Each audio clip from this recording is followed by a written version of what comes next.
I'm Ethan Dupree. I'm Hunter Oliviera. We're contributing members of the making of the Skate Stallion 2000.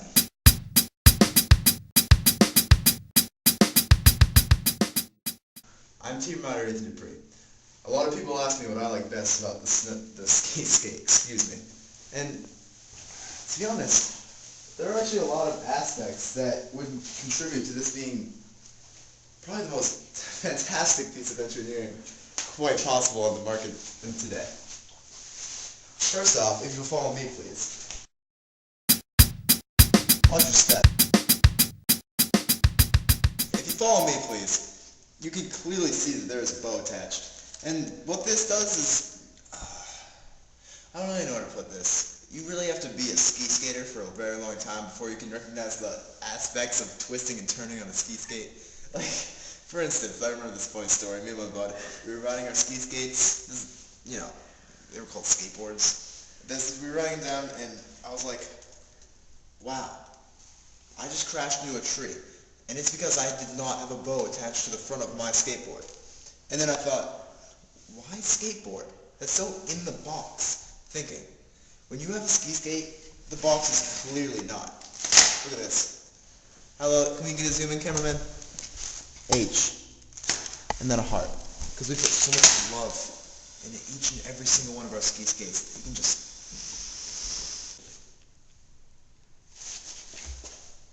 Let's see what team rider Hunter Oliviera has to say about this. Here at Ski Skate Labs, we like to design our products with a little tender love and care. Follow me this way, please. So this is actually the bow on my pro model, and it's something I requested because it's named the Stallion, and I wanted it to be authentic, so it's made of real stallion, because as a ski skate, they go hard for their riders, they tend to go all the way. So our team had to go into the jungle, and then it was hiding. It was real tricky. It was all day. We had mosquito bites and just nastiness, and it just we almost gave up, and then we found him, and we killed him. We killed him good, but I mean we killed him good. We had been tracking this little punk all day, just trying to get one pro model, just a prototype, and he decided to hide. Like, what was that about? The sun was beating down on us, we had bug bites, we were frustrated, and I cracked a couple ribs, I'll be honest. I let loose on him. I just pretended he was my dad. And out of the corner of my eye, what's this I see? A kid ripping up the ski skate in front of my own eyes. Now, I was in my own house. Luckily, I was standing in my cat's litter box. Piss was seeping down my leg, through my jeans, out my shoe, and into the litter box. I had to scoop it up. It was embarrassing and ironic. I had to look my cat in the eyes. Anyway, so I'm seeing him ripping it up. No, he's really got some potential. I'm seeing some potential. My eyes are like a hawk. When I see my prey potential, I never really let it go. Like when I was on the football team, when I was the quarterback, and so the coach was like, "Oh, Ethan, why don't you run a 5.43?" I'm like, "Coach, nah, these guys, that would never work.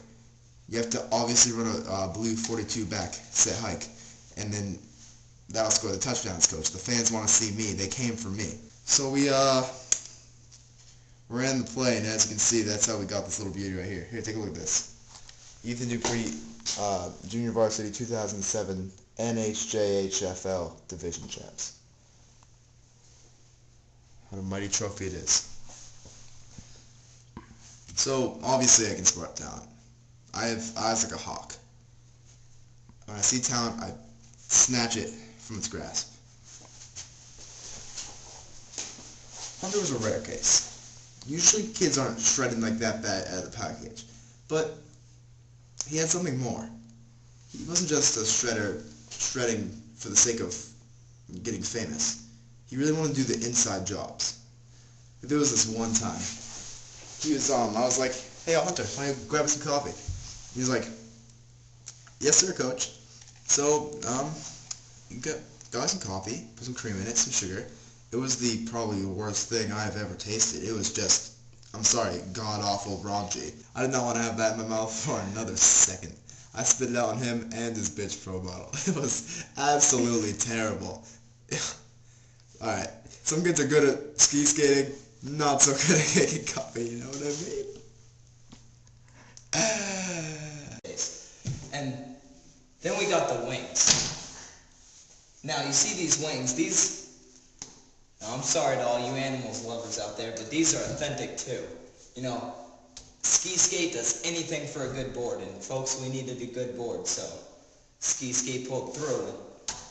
They took us up in a plane, and we were just trying to grab them out the plane, and we were tied to a rope, and we just kind of fell out the plane, and we were attached to the rope, and we were just trying to pluck these little bastards out the sky. And they were giving us some hard times too. I mean, we had a plane, but they're elusive, you know? They're evasive. They're an evasive creature. But eventually, you know, I punched one in the face, luckily. I grabbed its little gay beak, and I drug it in the plane. And before we killed it, you know, we took turns. But I knew that a creature's lost. A new creature was born, because look at this creature. And it's a mystical creature, wouldn't you agree? Because it's got wings. And I signed the wings, which was weird, because I signed the wings while he was still alive and fighting us. And that was a tough thing. I kind of had to daze it a few times. I kicked it. I broke a couple things, so it was kind of limp. And then, that's the story with the wings. So using advanced technology, we actually, well, to be honest, we tracked down an English-speaking mermaid.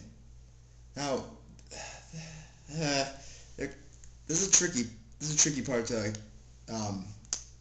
trying to convey the idea that you're going to take a mermaid's fin. You can't just out open and be like, hey, you know, what's up, bud? I'm going to take your fin. Nah, mean? You have to get to trust you. Go hit the bar a few times with the fellas, you know, the mermaid fellas. Now obviously he has to be in a fish tank of some sort. Just pop that shit in some wheels, wheel him around in the bars against the bitches, sea bitches. Just, yeah, he was a great guy. And, so this one day we were walking back from the bar, and I go, hey, Gil, why don't you go in that alleyway and, dropped a quarter in that alleyway a few days ago. So, you know, it being the fun-loving creature of the deep he is, he just ran in the alleyway, and I shot him. And now his fin is on your board. Every business has its shady days, and, well, I guess that was ours. We won't be doing anything like that again for a little while, at least. Ha ha!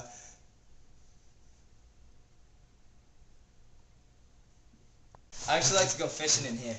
Like, I mean, we have a pond in the back. I mean, it's not filled with water, but we go into the ghetto at night as a team. You know, we like to do everything team effort. You know, there's no I in team. It's what we're about here at Ski Skate. We just snatch up these ghetto kids, and what we actually do is we actually attach ones to the fishing line instead of, like, you know, traditional bait. And we just fish those little bitches right out of the water, and they really jump for the cash. It's crazy. But that's just, you know, that's a fun hobby we like to do here. And then, you know, I really never had a childhood. My dad used to beat me here, and, you know, well, I mean, I love the trampoline. I never really had a childhood. My dad. It's just one of the hobbies I like to do here at Ski Skate. But personally, the trampoline's my favorite. Oh, look. Can you get a zoom in on this? This is one of the life jackets that we throw the ghetto kids. And it's Scooby-Doo, so they like that. You know, they've never really seen him before, because they don't have televisions of their own, of course. They're cables out of their zone. So